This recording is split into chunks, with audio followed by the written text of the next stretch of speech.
olhos do Pai. Você é uma obra-prima que Ele planejou. Com suas próprias mãos pintou a cor de sua pele, os seus cabelos desenhou, cada detalhe num toque de amor aos olhos do Pai.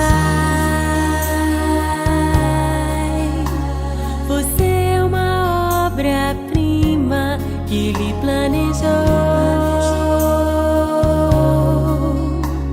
Com suas próprias mãos pintou a cor de sua pele,